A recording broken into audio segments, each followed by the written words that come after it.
guest, Mr. Aldous Huxley, renowned essayist and novelist who, during the spring semester, is residing at the university in his capacity as a Ford Research Professor. Mr. Huxley has recently returned from a conference at the Institute for the Study of Democratic Institutions in Santa Barbara, where the discussion focused on the development of new techniques by which to control and direct human behavior. Traditionally, it has been possible to suppress individual freedom through the application of physical coercion, through the appeal of ideologies, through the manipulation of man's physical and social environment, and more recently through the cruder techniques of psychological conditioning. The ultimate revolution, about which Mr. Huxley will speak today, concerns itself with the development of new behavioral controls which operate directly upon the psychophysiological organisms of man, that is, the capacity to replace external constraint by internal compulsions. As those of us who are familiar with Mr. Huxley's works well know, this is a subject with which he has been concerned for quite a period of time. Mr. Huxley will make a presentation of approximately half an hour, followed by some brief discussions and questions by the two panelists sitting to my left, Miss Lillian Rivlin and Mr. John Post. Mr. Huxley. Thank you.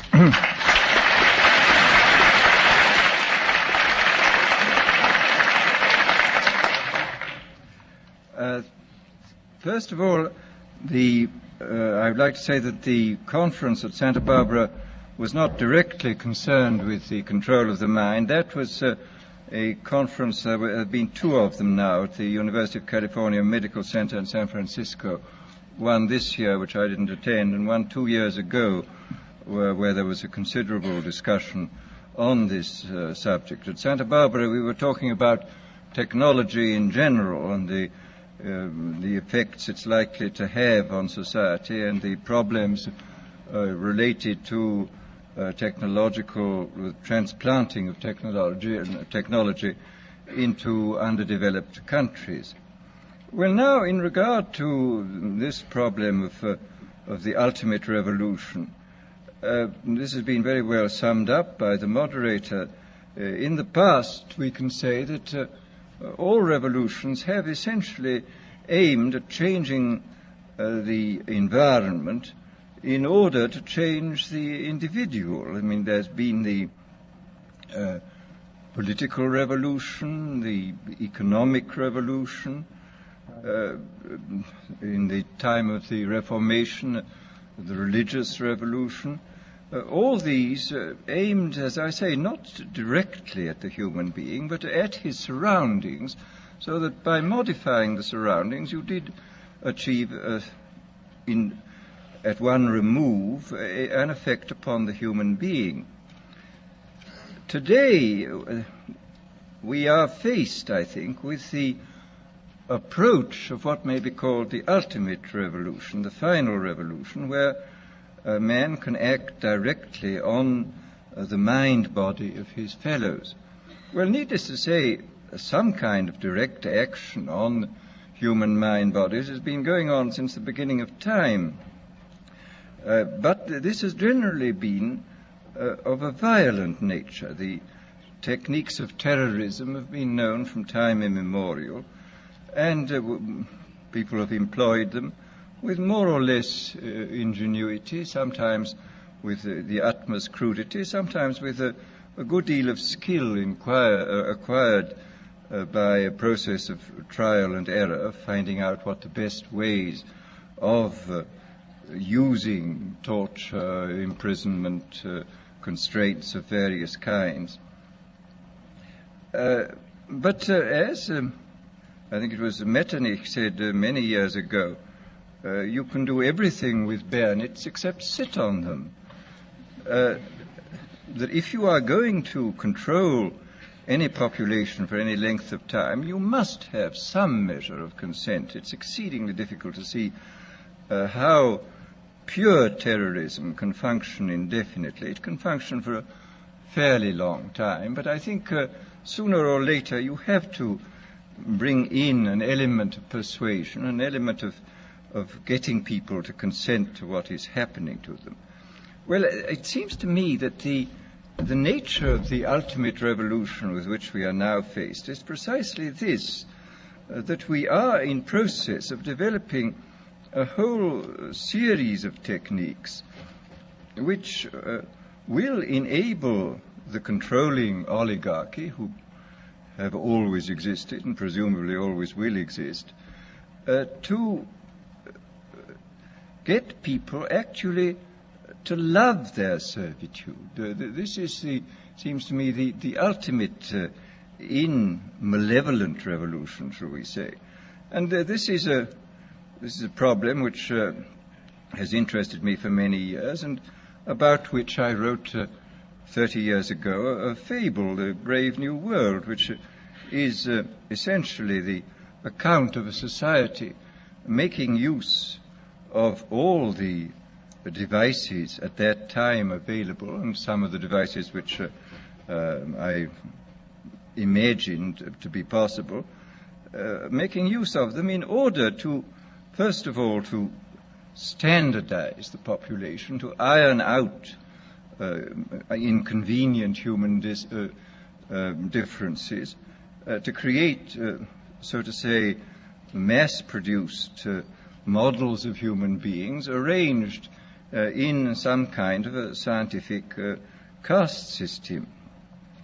And since then I have continued to be extremely interested in this problem, and I have noticed with increasing dismay that a number of the predictions which were purely fantastic when I made them 30 years ago have come true or seem in process of coming true, that a number of techniques about which I talked seem to be here already, and that there seems to be a general movement in the direction of this kind of ultimate revolution, this method of control by which people can be made to enjoy a state of affairs which, by any decent standard, they ought not to enjoy.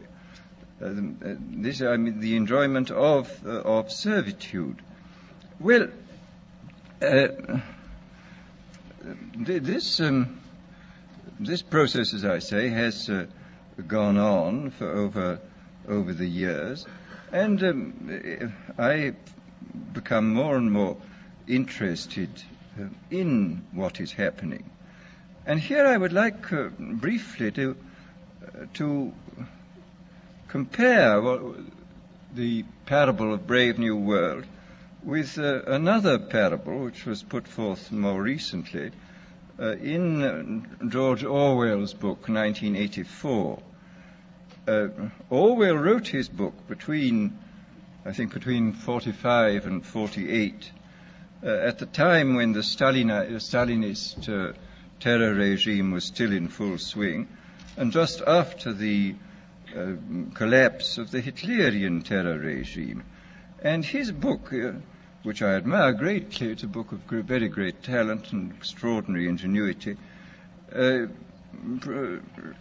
shows, is so to say a projection into the future of the immediate past, of what for him was the immediate past and the immediate present. It was a projection into the future of a society where control was exercised wholly by terrorism and violent attacks upon the mind-body of individuals.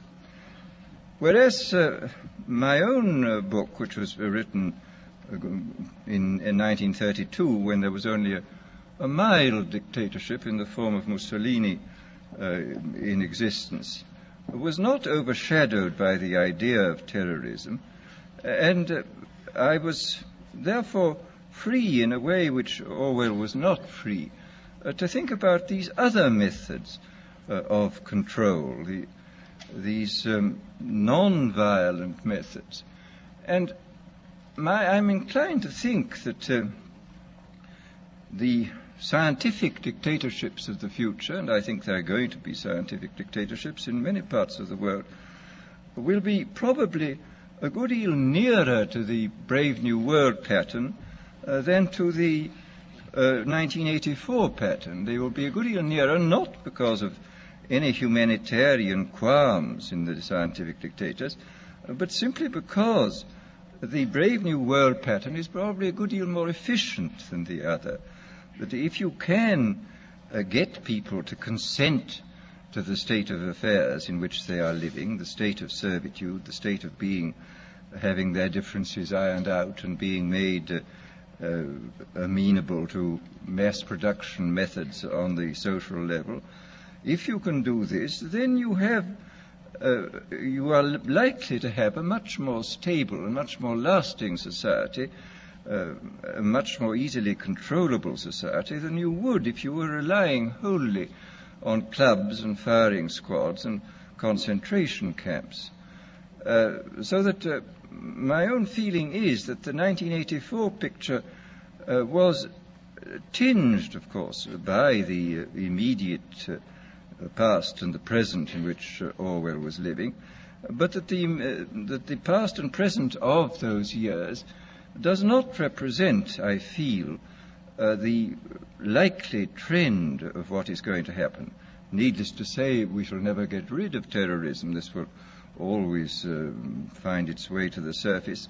But I think that insofar as dictators become more and more scientific, more and more concerned with a technically perfectly running society, they will be more and more interested in the kind of techniques which I imagined and described from existing realities in Brave New World.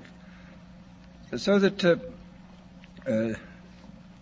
it seems to me then that this ultimate revolution is really not very far away, that we already a number of the techniques for bringing about this kind of control are here, and it remains to be seen when and where and by whom they will first be applied in any large scale.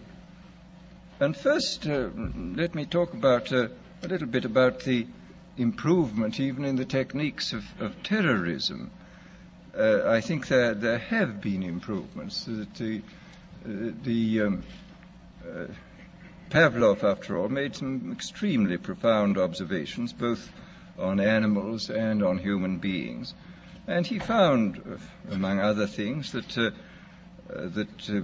conditioning techniques applied to animals or humans in a state either of psychological or physical stress sank in, so to say, very deeply into the mind-body of the creature, and were extremely difficult to get rid of, that they seem to be embedded more deeply than other forms of conditioning.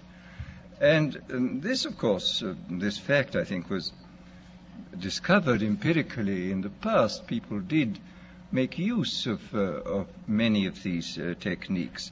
But the difference between the old empirical intuitive methods and our own methods is the difference between a sort of hit and miss craftsman's point of view and the genuinely scientific point of view. I mean, I think there is a real difference between ourselves and, say, the inquisitors of the 16th century. We know much more precisely what we are doing than they knew, and we can extend, because of our theoretical knowledge, we can extend what we are doing over a wider area with a greater assurance of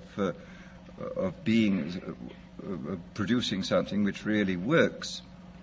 In this context, I would like to mention the extremely interesting chapters in Dr. William Sargent's Battle for the Mind, where he points out how intuitively some of the great religious teachers, leaders of the past, hit on the Pavlovian method. He speaks specifically of Wesley's method of producing conversions, which were essentially based upon a technique of heightening psychological stress to the limit by talking about hellfire, and so making people extremely vulnerable to suggestion, and then suddenly releasing this stress by offering hopes of heaven.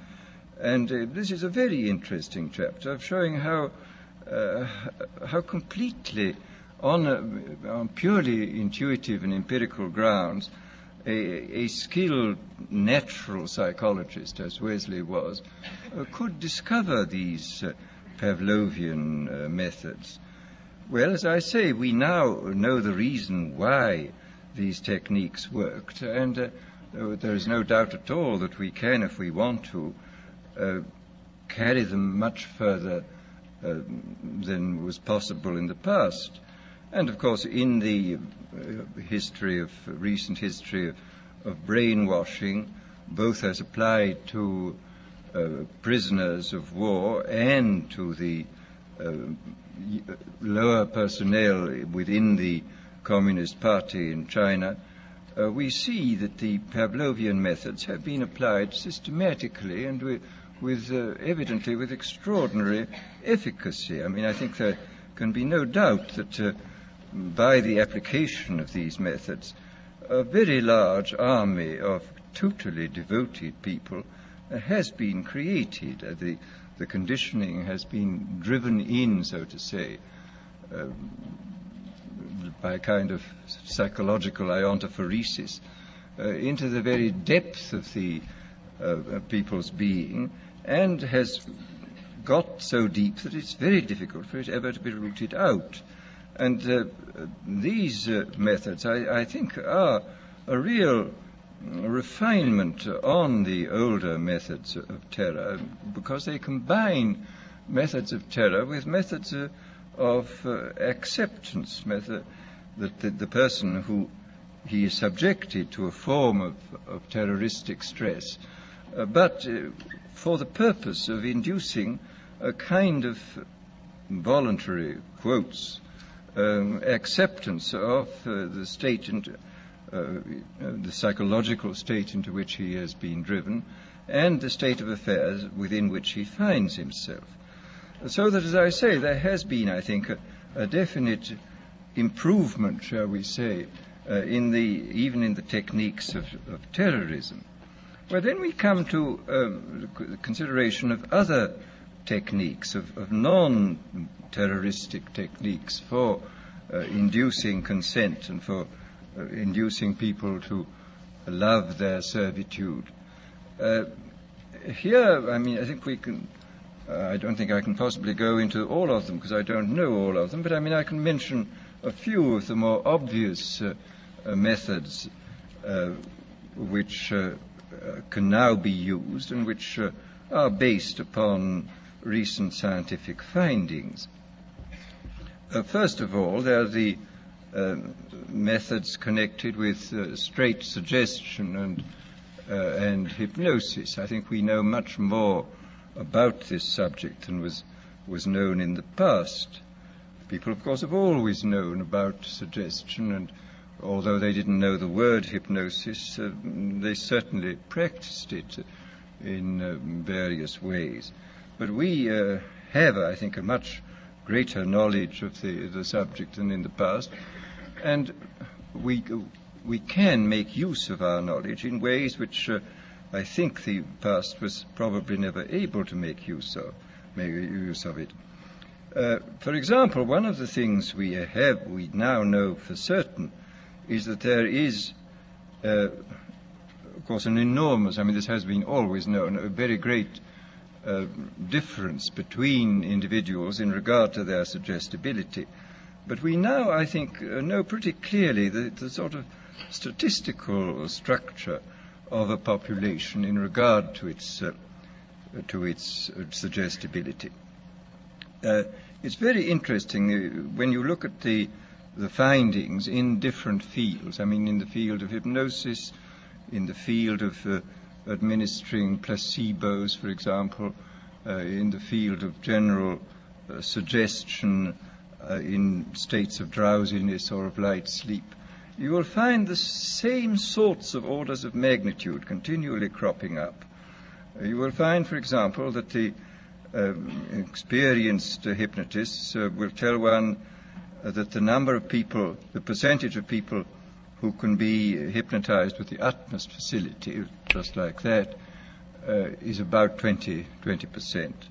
That about a corresponding number at the other end of the scale are very, very difficult or almost impossible to hypnotize, and that in between there lies a large mass of people who can, with more or less difficulty, be hypnotized, that they can gradually be, if you work hard enough at it, be got into the hypnotic state. And in the same way, the same sort of figures crop up again, for example, in relation to the administration of placebos. So a big experiment was carried out 3 or 4 years ago in the General Hospital in Boston on post-operative cases where several hundred men and women suffering comparable kinds of pain after serious operations were given injections whenever they asked for them, whenever the pain got bad, and the injections 50% of the time were of morphia and 50% of the time were of distilled water. And about 20% of those who went through the experiment, about 20% of them got just as much relief from the distilled water as from the morphia. About 20% got no relief from the distilled water, and in between were those who got some relief or got relief occasionally. So here again we see the same sort of distribution.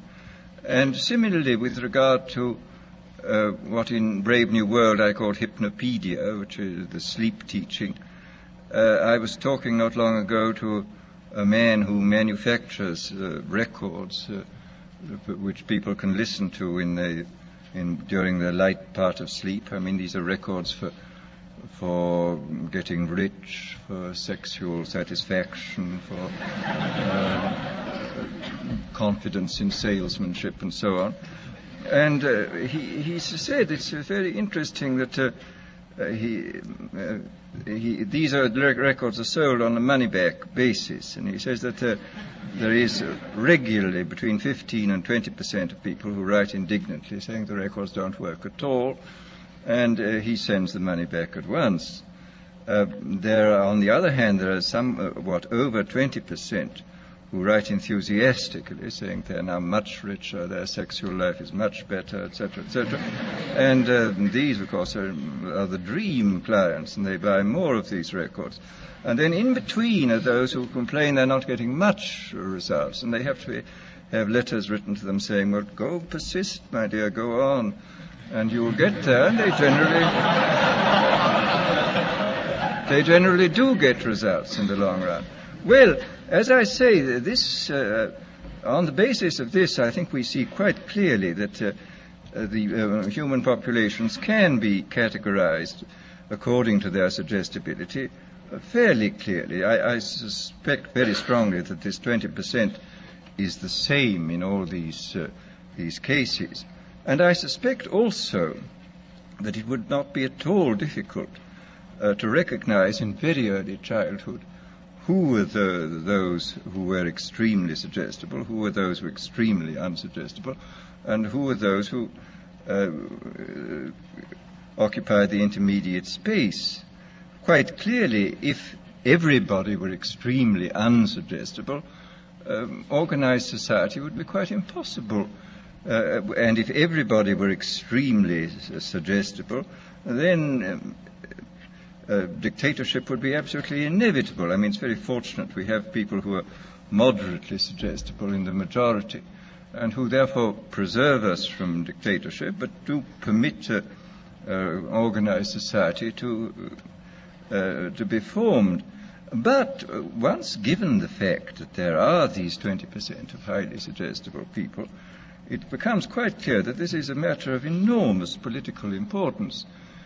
For example, any demagogue who is able to get hold of a large number of these 20% of suggestible people and to organize them is really in a position to overthrow any government in any country. And I mean, I think this After all, we've had the most incredible example in recent years of what can be done by efficient methods of suggestion and persuasion in the form of Hitler. Anybody who's read, for example, Bullock's Life of Hitler comes forth from this with a sort of horrified admiration for this infernal genius who really understood human weaknesses, I think, almost better than anybody, and who exploited them with all the resources then available. I mean, he knew everything. I mean, for example, he knew intuitively this Pavlovian truth that conditioning installed in a state of stress or fatigue it goes much deeper than conditioning installed at other times. This was why all his big speeches were organized at night. He speaks of this quite frankly, of course, in Mein Kampf. He says this was done solely because people are tired at night and therefore are much less capable of resisting persuasion than they would be during the day. And we see in all his techniques, he was using, he had discovered intuitively and by trial and error a great many of the weaknesses which we now know about on a sort of scientific way, I think much more clearly than he did. But the fact remains that this differential suggestibility, this susceptibility to hypnosis, I do think is something which has to be considered very carefully in relation to any kind of thought about democratic government. I mean, if there are 20% of the people who can really be suggested into believing almost anything, as evidently they can be, then we have to take extremely careful steps to prevent the rise of demagogues who will drive them on into extreme positions and then organize them into very, very dangerous armies, private armies, which may overthrow the government. Well, this, as I say, is in this field of pure persuasion.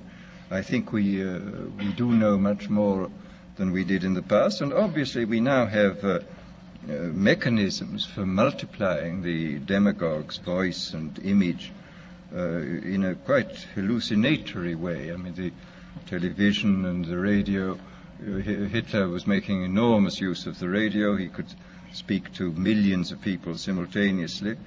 I mean, this alone, of course, creates an enormous gulf between the modern and the ancient demagogue.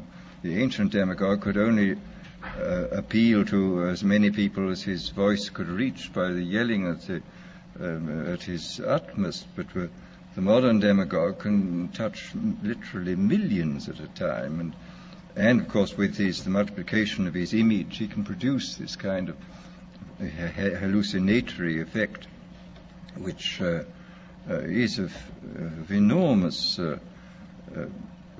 hypnotic and suggestive importance.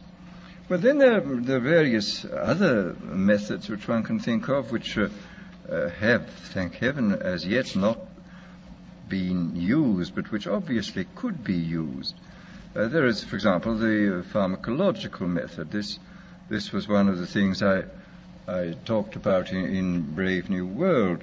I invented a hypothetical drug called Soma, which of course could not exist as it stood there because it was simultaneously a stimulant, a narcotic, and a hallucinogen, which seems unlikely in one substance.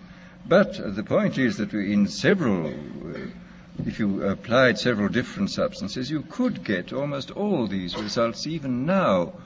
And the really interesting thing about the new chemical substances, the new mind-changing drugs, is this, that whereas if you look back into history, it's clear that man has always had a hankering after mind-changing chemicals.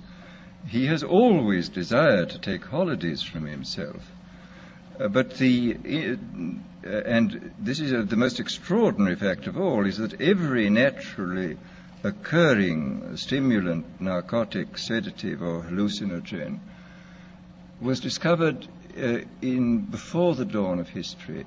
I don't think there is one single one of these naturally occurring ones which modern science has discovered. Modern science, of course, has discovered better ways of extracting the active principles from these drugs, and, of course, has discovered numerous ways of synthesizing new substances of extreme power.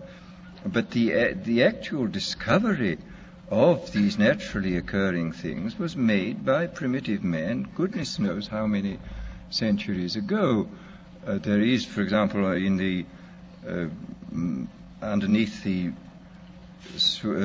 lake dwellings, the early Neolithic lake dwellings which have been dug up in Switzerland, we find poppy heads, which looks as though people were already using this most ancient and powerful and most dangerous of narcotics, even in the days before the rise of agriculture, so that man was apparently a dope addict before he was a farmer, which is a very, very curious comment on human nature. But the difference, as I say, between the ancient mind changers, the traditional mind changers, and these new substances is that they were extremely harmful, and the new ones are not. I mean, even the permissible mind changer, alcohol, is not entirely harmless, as people may have noticed.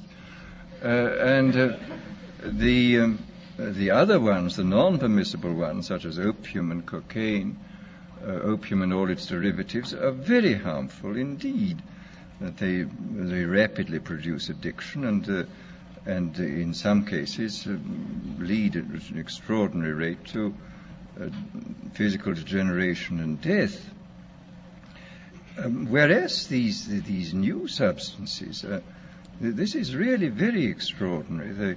That a number of these new mind-changing substances can produce enormous revolutions within the mental side of our being, and yet do almost nothing to the physiological side. I mean, you can have an enormous revolution, for example, with LSD 25, or with the newly synthesized drug psilocybin, which is the active principle of the Mexican sacred mushroom. You can have this enormous mental revolution with no more physiological revolution than you would get from drinking 2 cocktails. And this is really a most extraordinary fact. And it is, of course, true that pharmacologists are producing a great many wonder drugs where the cure is almost worse than the disease. Every new edition of medical textbooks contains a longer and longer chapter on what are called iatrogenic diseases, that is to say, diseases caused by doctors.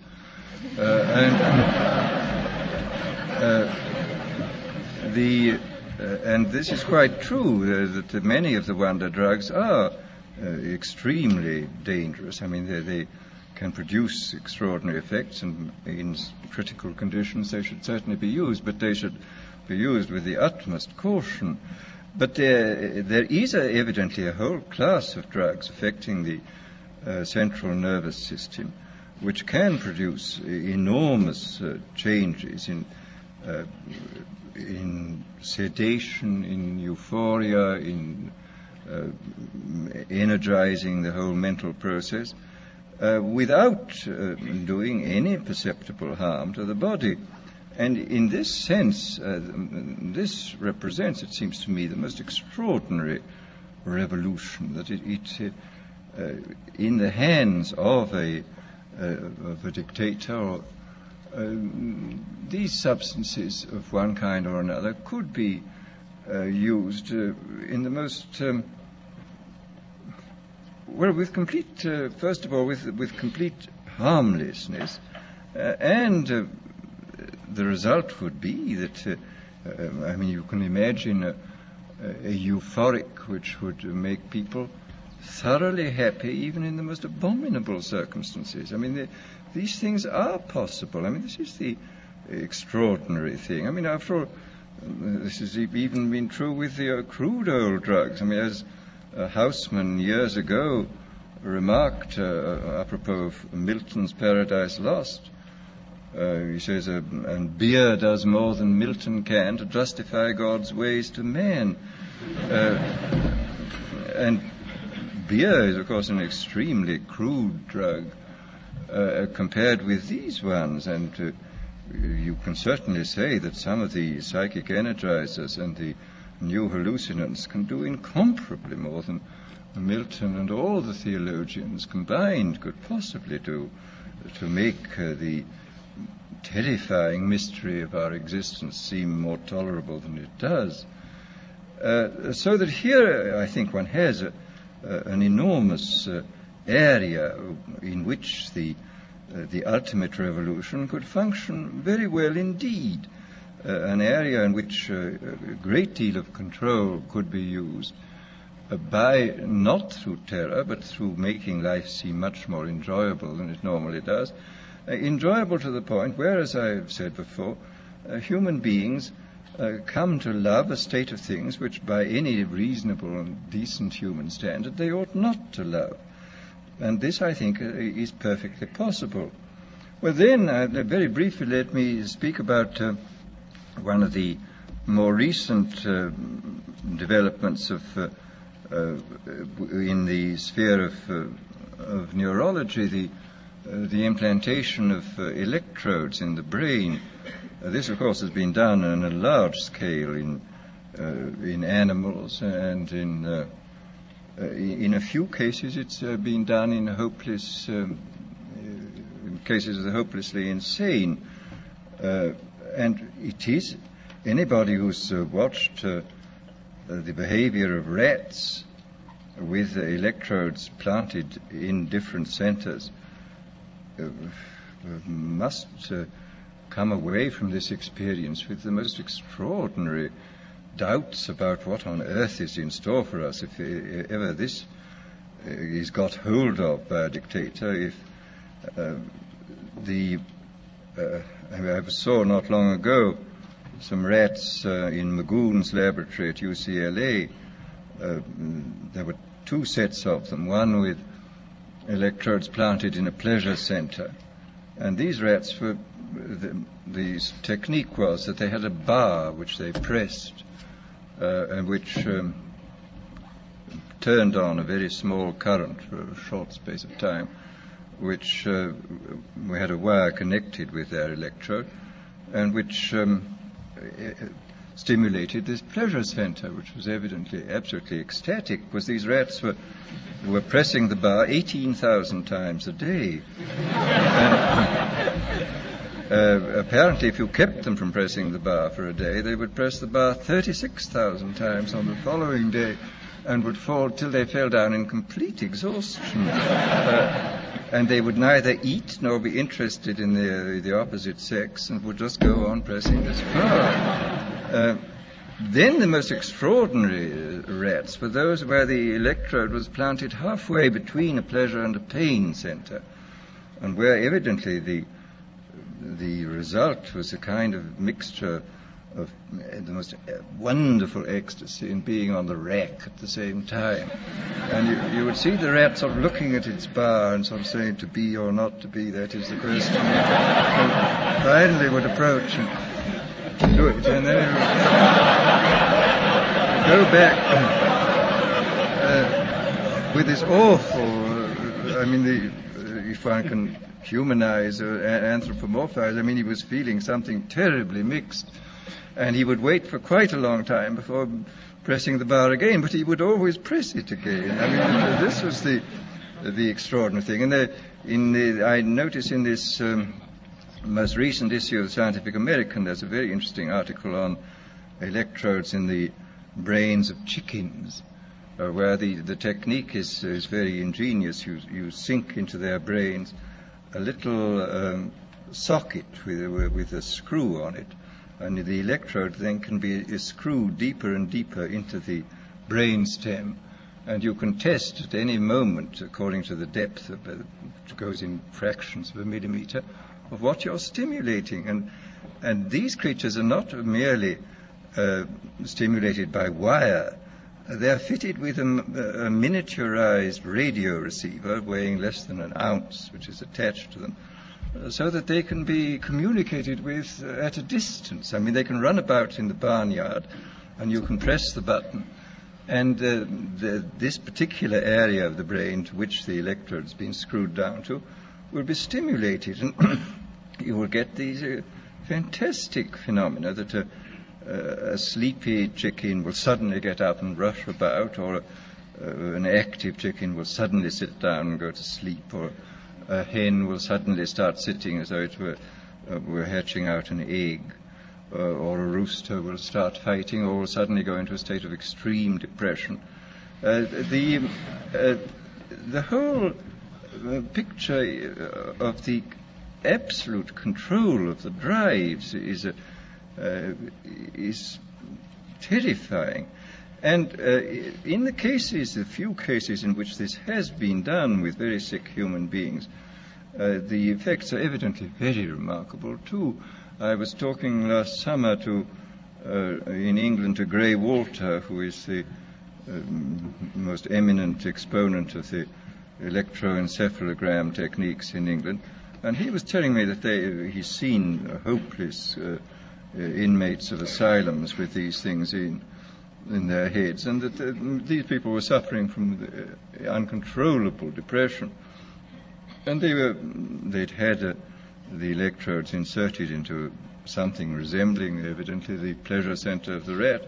Anyhow, when they felt too bad, they just pressed a button, the battery in their pocket, and he said the result was fantastic. The mouth would go down, would suddenly turn up, and they would evidently feel, I don't know for how long at a time, very cheerful and happy.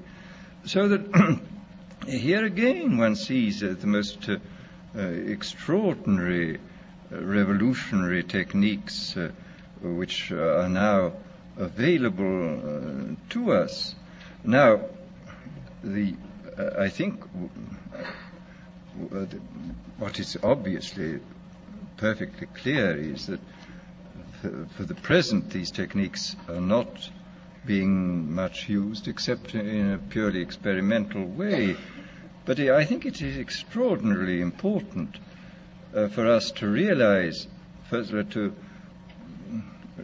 realize what is happening, to make ourselves acquainted with what has already happened, and then to use a certain amount of imagination to extrapolate into the future the sort of things that might happen.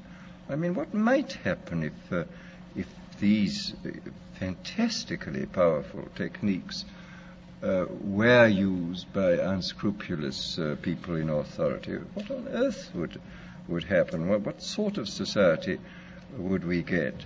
And I think this is peculiarly important because, as one sees in looking back over history, we have allowed in the past all those advances in technology which have profoundly changed social and individual life. We have allowed them to take us by surprise.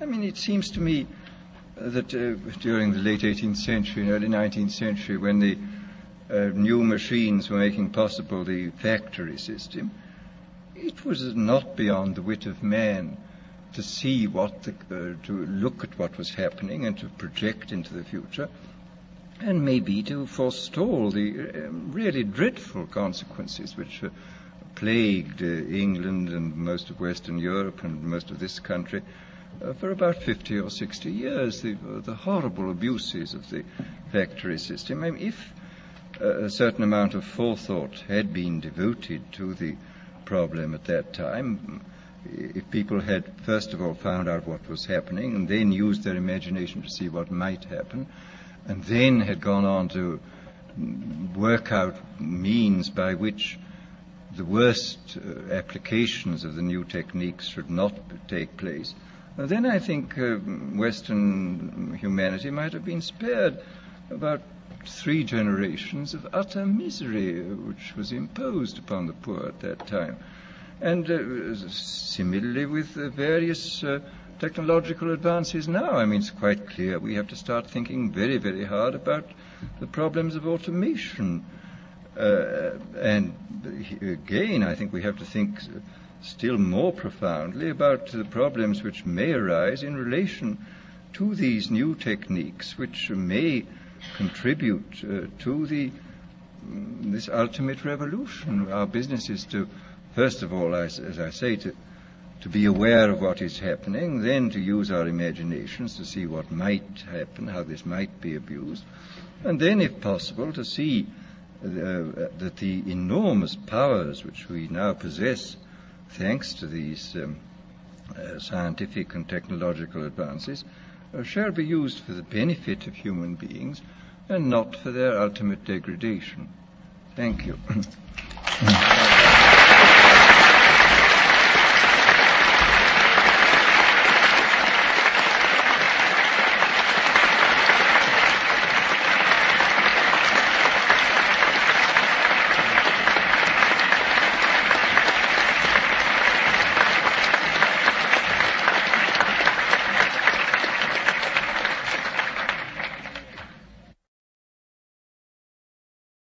We do have a few moments. I'm very sorry I've talked much too long. It's quite all right. Just have a brief discussion, and those of you who are interested in staying and listening, I'm sure that it will be well worthwhile. John, Mr. Post, would you like to question? I'm afraid my question shows a certain optimism which may not be justified. In a way, your quote from Haussmann, that malt does more than Milton can justify God's ways to man, indicates that my remarks may show that I'm looking into the pewter pot to see the world as the world is not. At any rate, I'm a bit worried about your picture, or the picture you paint, that the future may contain a number of monolithic scientific dictatorships, and that there may be a groundswell in this direction, a groundswell caused by the human tendency to seek pleasure where it can be found. But I'm struck by the fact that movements of that sort are always far more complex than any of our attempts at characterizing them.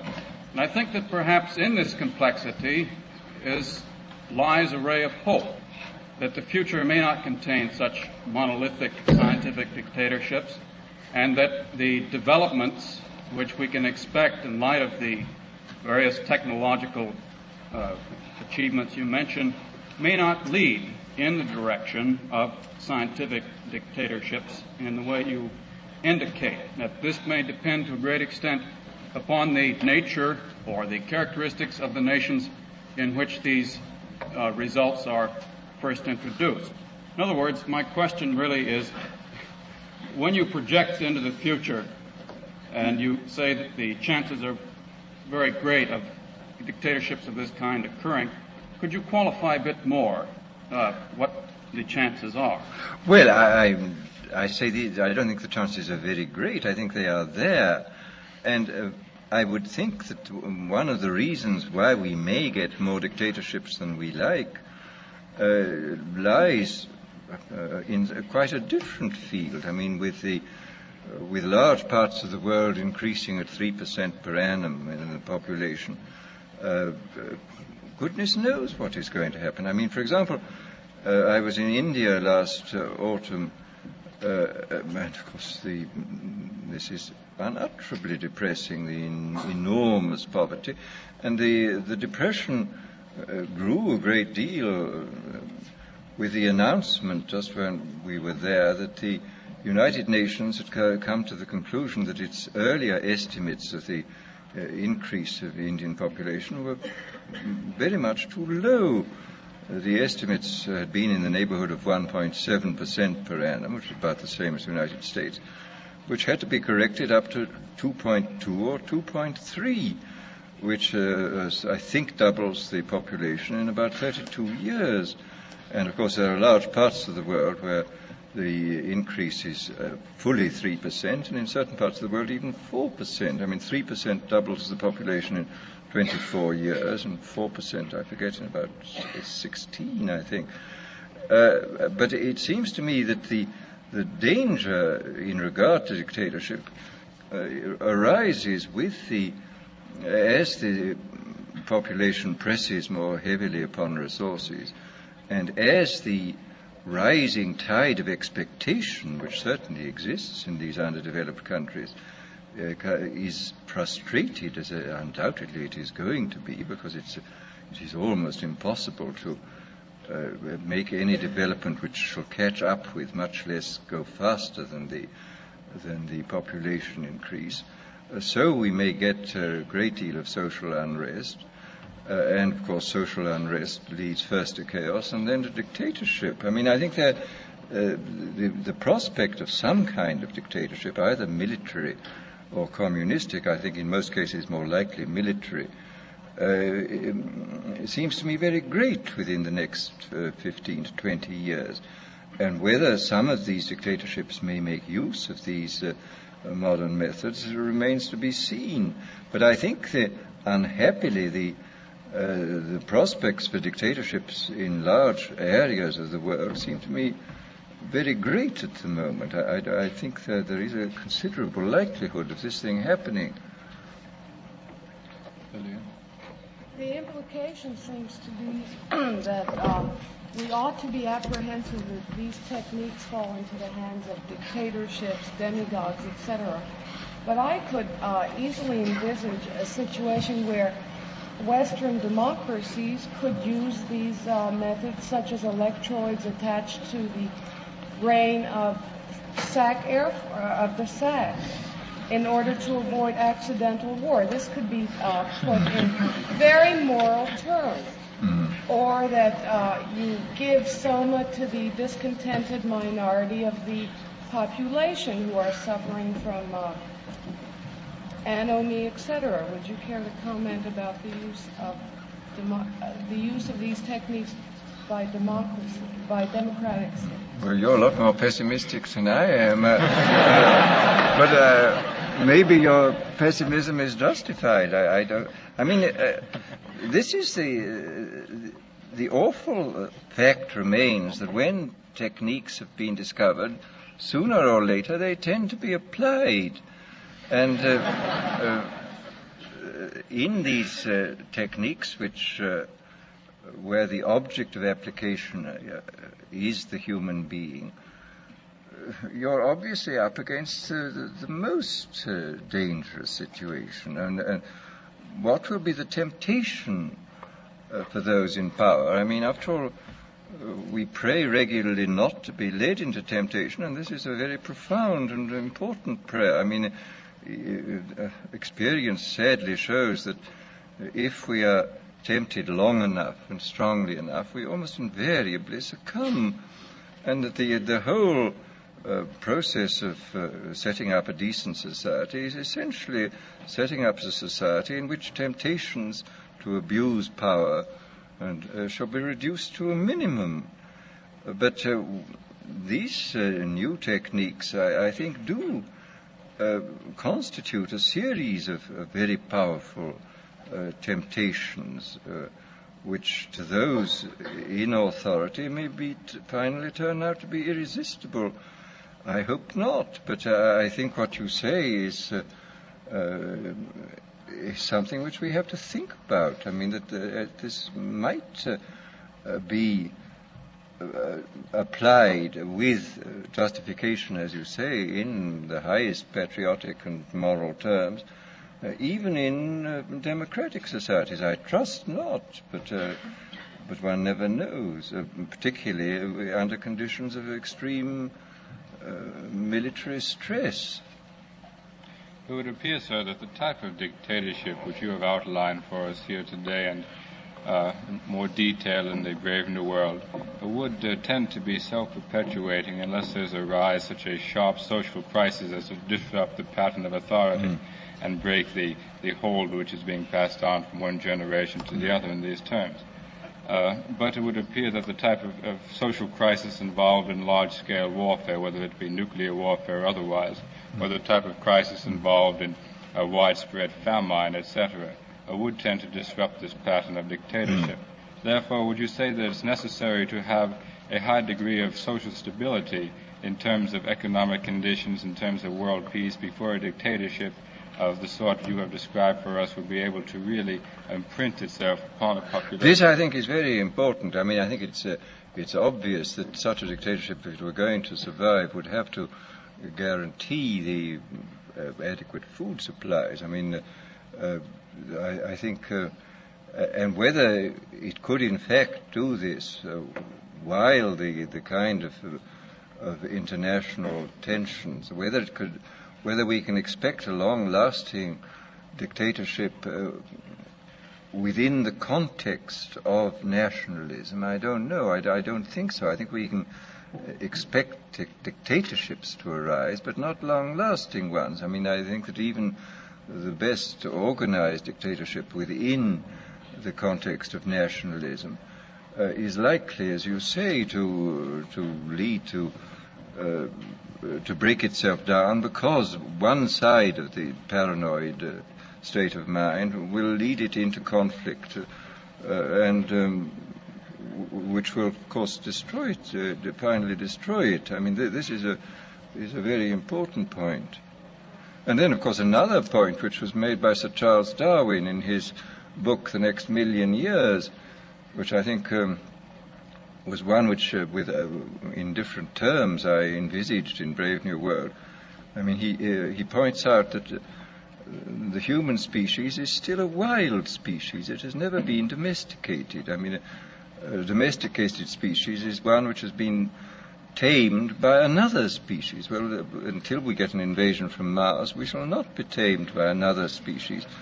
All we can do is to try to tame ourselves, that an oligarchy tries to tame ourselves. But the oligarchy still remains wild. I mean, however much it succeeded in domesticating the rest of the race, it must remain wild. And this was the part of the fable, the dramatic part of the fable of Brave New World, is that the people in the upper hierarchy, who were not ruthlessly conditioned, could break down. And I mean, this Charles Darwin insists that because man is wild, he can never expect to domesticate himself, because the people on top will always be undomesticated and will sooner or later always run wild. Well, I think there's a good deal to be said for this point of view in regard to the permanence of any dictatorship. Yes, I have a question. I'm worried about a relationship that seems to exist between cost, consent, and control.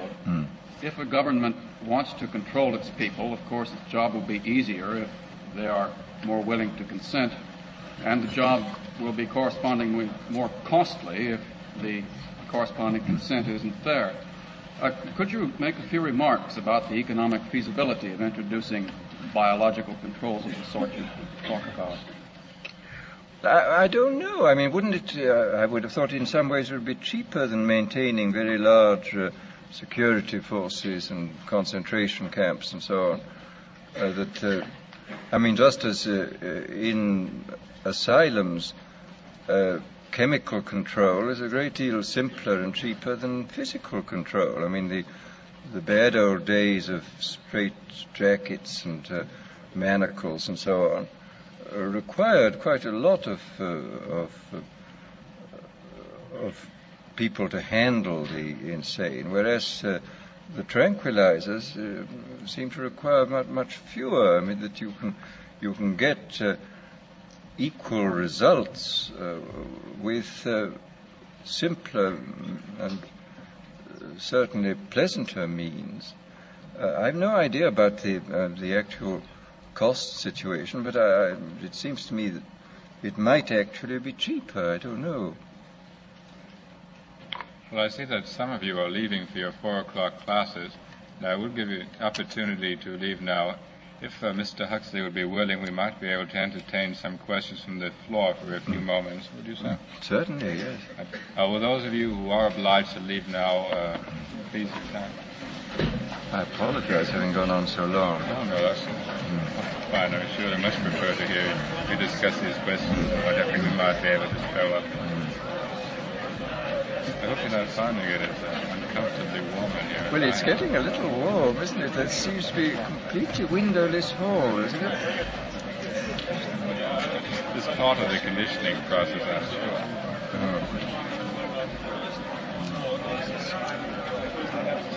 Is there any means of ventilation in this hall? I see one door there.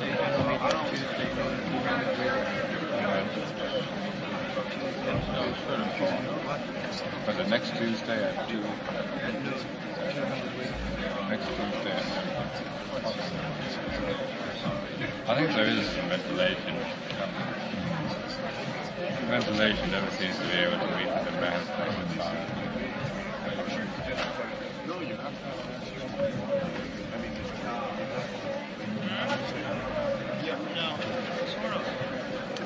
Wasn't it a conference in Santa Barbara discussing some of these developments? The new drugs? No, they were mainly discussing, there was a lot about the problem of bringing technology to the underdeveloped countries. They had a lot of people from the United Nations there. A very able man who was a Vietnamese called Vu Van Thai. Charming man. He spoke English with a strong French accent because he'd learned his economics in Paris. And he was very interesting. He said, I'm speaking to you like a rat with electrodes in my brain because I speak from the inside. I'm not one of the experimenters on the outside. And he was very interesting about it. About the difficulty that when you do introduce, say, one area of highly evolved technique into one of these backward countries, you create an enormous gap between the people who run this thing and profit by it and the mass of the population. A gap which is just as serious as the gap between the have-not and underdeveloped nations as a whole and those who and the haves and the developed. And what he was saying was that you must have an adaptation of technique which shall be suitable for these people and not try to bring in what you have already. But he says very little work has been done in this field. And there were a number of, there were several very able people. Richard Calder at the University of Edinburgh was there, and Arthur Goldschmidt, who is the director of the special services in the United Nations. And we had some extremely good talks. Bring that up shortly. But I have one question here, which is, this is essentially the question which Mr. Huxley addressed himself to in his last statement, is that how will control over the techniques been transmitted from one group to another? Apparently referring to how to the control of the techniques be transmitted from one elite, one generation of elite to another. Would you wish to comment further on this question? I know you did speak to it just before. Well, I don't think so. I do think there will clearly be a difficulty. There is always a difficulty in transferring power. After all, hence the constitutions, written constitutions such as in the United States, or hereditary monarchy, in which you got de facto power being de jure and the possibility of passing power on without much hitch from one generation to another. It may be that in a thoroughly well-controlled dictatorship, the problem of power at the top, the struggle for power, would not take place. But even there, simply because the oligarchy is itself not subjected to the extremes of conditioning, because it must retain a certain freedom in order to be able to make adequate decisions. that maybe the struggle for power would always remain a great problem, as it has been throughout history, except where you have had written constitutions or acceptable monarchies. Yes? Dr. Huxley, would you adhere to the view or comment on the view that it's precisely the American society of Western democracy is particularly susceptible to this type of brave new world for the following reason, that society is conditioned to adhere to a great degree of social conformity, that in your period of stress, this idea of conformity is further pushed, and consequently it makes it much easier to develop these techniques, and that it seems that politically the extremities, there is a growing feeling that we have to do away with the extremities, and we have to keep on going the central path. And this would seem to me to make this much easier for a type of dictatorship, as you said, to slowly, using the mass media that we're developing, mold the population, plus the factor that in some of the other type societies, you have less inhibition about the brutal struggle for power within the top hierarchy, whereas here there would be some type of a inhibition due to the so-called legal process that has developed, which would keep man from then violently attacking the leaders.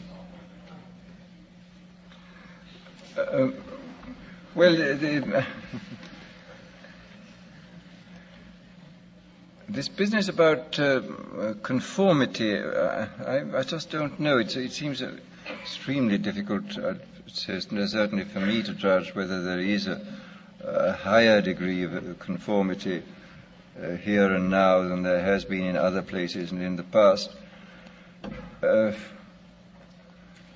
I mean, I would have thought the tendency towards conformity was to some extent offset by the enormous differentiation of function in modern society. I mean that nothing could be less homogeneous in function than a complex modern society. I mean, people are doing extraordinarily different things, and although there may be a pressure to conformity in the suburbs, so to speak, or at home, there does seem a considerable pressure to non-conformity or to differentiation in the functional life of people. I mean, I have no idea to what extent one offsets the other, and whether the conforming drive is stronger than the drive towards differentiation. I just don't know what the answer to this. I mean,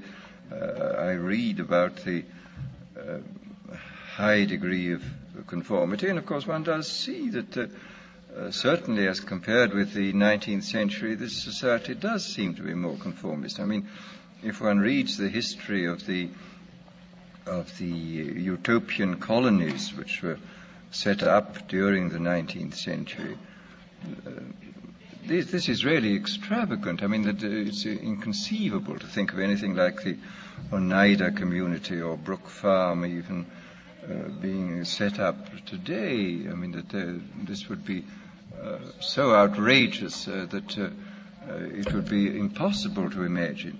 And yet, in these Victorian days, there was this freedom to make experiments, social experiments of the wildest character. Again, exactly what this means and exactly what the significance is for us and for the future, I don't really know. I mean, I just feel so incapable of really understanding the unutterably odd facts of real life. I mean, I think one very often just has to accept them. There they are, and what really they mean, I don't know. I mean, perhaps this is one of the charms of history, that one never really knows what it means. Yes, a gentleman back. If you have always been interested in religious ideas, particularly mysticism, problems, implications arising out of the use of artificial beings, of human beings. Would you care to comment on that? Well, this is finally related to the whole mind-body problem. I mean, we still don't know very much about the relation of mind and body. I mean, we know clearly that they're related to one another very closely, but exactly how electrochemical events in the central nervous system turn into the G minor quartet of Mozart, we really haven't the faintest idea. I mean, I don't think we have any more idea than Aquinas or Aristotle. I mean, all we can say is that it happens. And we do know a good deal more about the nature of the electrical and the chemical events. But again, what the bridge is and whether it's enough to say, like the neutral monists, that the two aspects, the mental and the physical, are merely the same thing seen from different sides. Again, I don't know. I mean, even then, how can the same thing look so profoundly different? Something I don't understand. And in relation to the mystical experience, I mean, clearly this is correlated with electrochemical states within the central nervous system, and I would be all for studying these states. I mean, I think it's exceedingly important that we should know about it. I mean, I can imagine a whole branch of science which would be called neurotheology or myco-mysticism. I mean, this sounds funny, but nevertheless, we have to be able to speak in the same kind of language about the two aspects of any of these experiences, the neurological and the subjective. And then I suppose, on the philosophical level, we have to make the decision which William James posed for us. I mean, he says perfectly obvious that mind is a function of the nervous system, but is it a productive function or is it a transmissive function? I mean, it does, as Cabanis said at the beginning of the 19th century, does the brain secrete thought as the liver secretes bile? Or is it some kind of valve, as James himself, I think, thought, and as certainly as Bergson thought, through which a pre-existent mental element finds access into the human being? I mean, Bergson's view was that, of course, it was a kind of reducing valve which permitted only those aspects of universal consciousness which were useful to our survival as animals on the surface of the planet and as social creatures within a society to come through. Well, I don't know. As James says, the both points of view are quite difficult from a philosophical point of view to justify, but the transmissive view is no more difficult than the productive view, and perhaps he's right. I think my own view is that, on the whole, that he and Bergson were nearer the truth than the Cabanis, but I don't know. This gentleman in the white shirt there. Dr. Huxley, would you care to comment on Sir Julian Huxley's views on artificial insemination donation? Well, I don't know that I know his views exactly. I was going to. You care to clarify that for us? I think he favors, along with a Dr. Herman Muller of Indiana University here in the United States, I think that we can genetically improve the human race by adopting amongst the population are the practice of artificial insemination, using the sperm of intelligent individuals. And I don't know how he determines that these individuals are to be chosen, but I was just wondering if you were familiar with. Well, I mean, this is, of course, the whole problem of eugenics. I mean, if one knew how to apply eugenic principles, I think unquestionably one could improve the average quality of the human race. And I mean, there is some evidence, as Bert pointed out a long time ago, and as Medower has pointed out more recently, that there is some evidence that there is a slight decline of average IQ, and that this certainly could be remedied. But of course, as you say, the problem is to choose who. I mean, I can perfectly imagine that if the Cold War goes on for a very long time, that side which first starts artificial insemination for the production of people with greater talent in the physical sciences will win. And I read a paper the other day by, I forget who, a biologist at the University of California at Santa Barbara. It was an amusing paper, but I mean, it had quite interesting and serious aspects to it, on sort of the hypothetical Cold War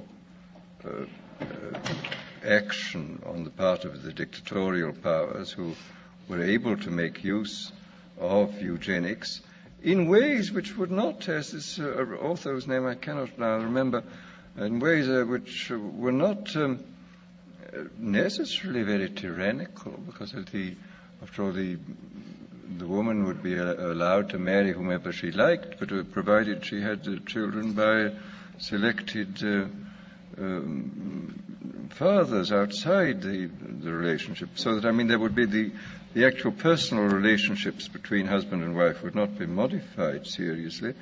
But I mean, this, as I say, was a fantasy, but it looked like a fantasy which could quite likely come true, and could, as the geneticists I think are all agreed, could certainly lead to considerable results. Of course, for eugenics to take place in a rapid way, you would have to be able to control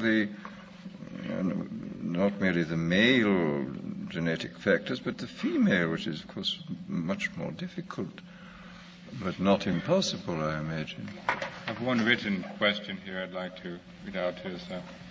The population explosion is a grave danger to mankind, yet the right to bear children is a right of free will. The only apparent way to stem this explosion is by some large-scale kind of conditioning or external coercion. Yet this is also a grave danger. Is there any way out of this dilemma?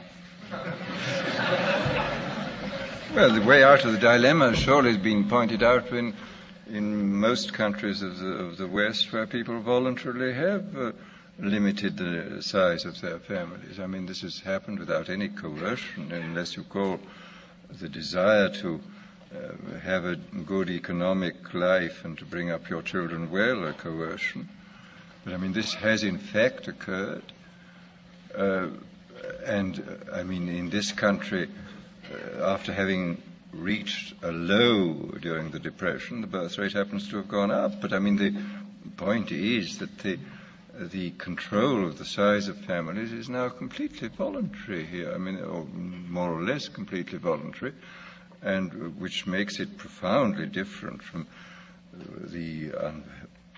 for the people in the underdeveloped societies who are still going on producing 10 children, because the habit persists that in order for 3 children to survive, you have to produce 10. But now if you produce 10 children, 7 survive because of elementary public health precautions which have been brought in.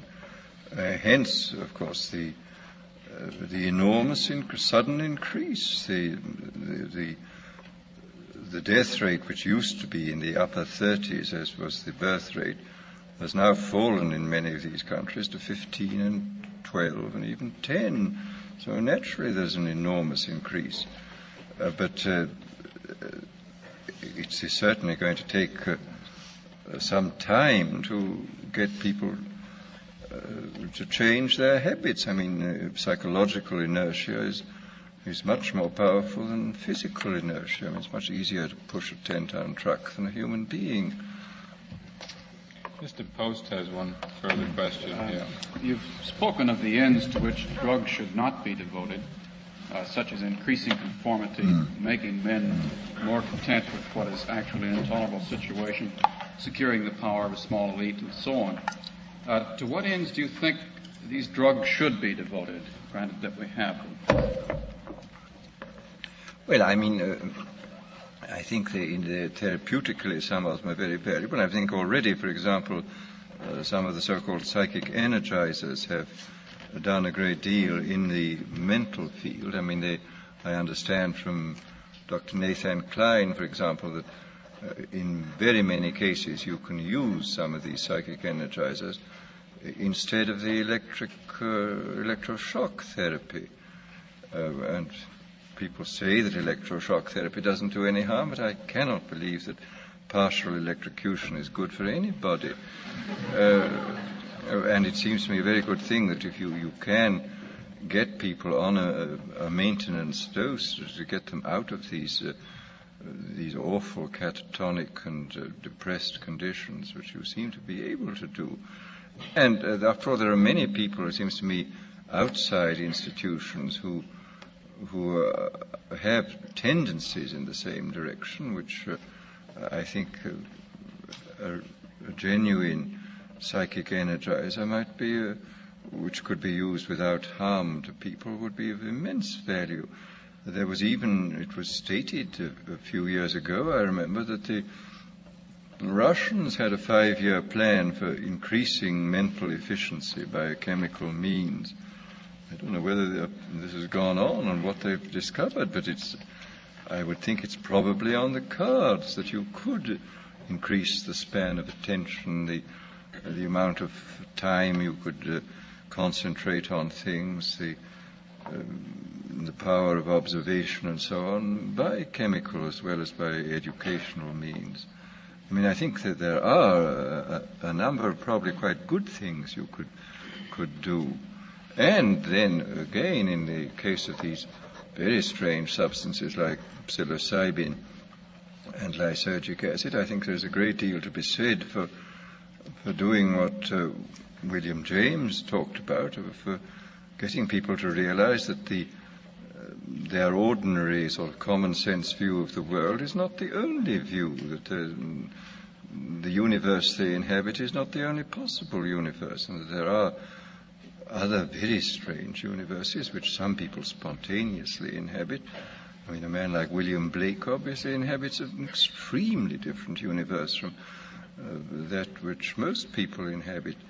And I think it's probably very wholesome for people to be permitted to realize this fact, to perceive that the world of the mind is immensely large, and that there are these very strange and extraordinary areas in them, and there are plenty of cases in the literature where these kind of experiences have produced a kind of conversion.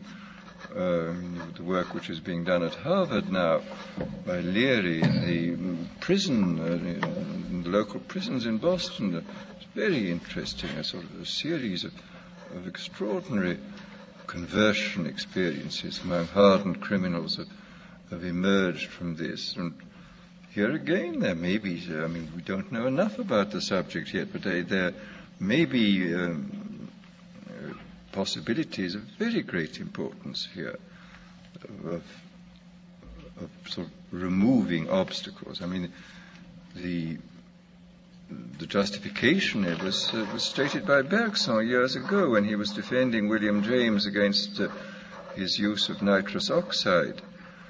A number of fellow philosophers thought this was infra dig, that an eminent philosopher should resort to these chemical means, which enabled, I mean, James remarked that only under nitrous oxide could he understand what Hegel meant.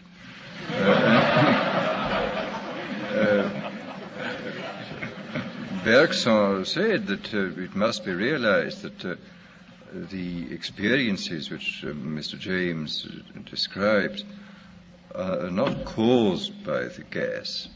The gas is merely the occasion. The gases remove certain obstacles which might have been removed equally well by psychological or psychophysical means, the so-called spiritual exercises of the various religions, but can also be removed by these chemical means, and that if you can do so without doing harm to yourself, so much the better.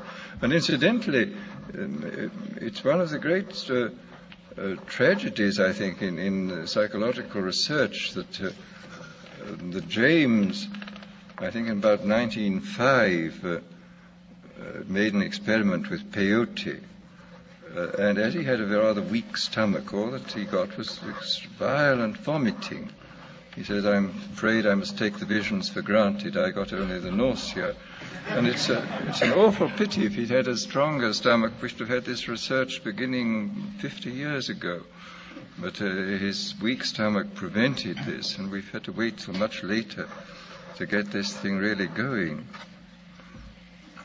Well, before we close the program, Mr. Delaney, Graduate Student Association, asked me to announce that there'll be a meeting of the Graduate Student Association next Tuesday at noon. Now, I want to express our appreciation to Mr. Huxley on behalf of all of those who are fearful lest our augmented knowledge restrict our understanding. Thank you very much.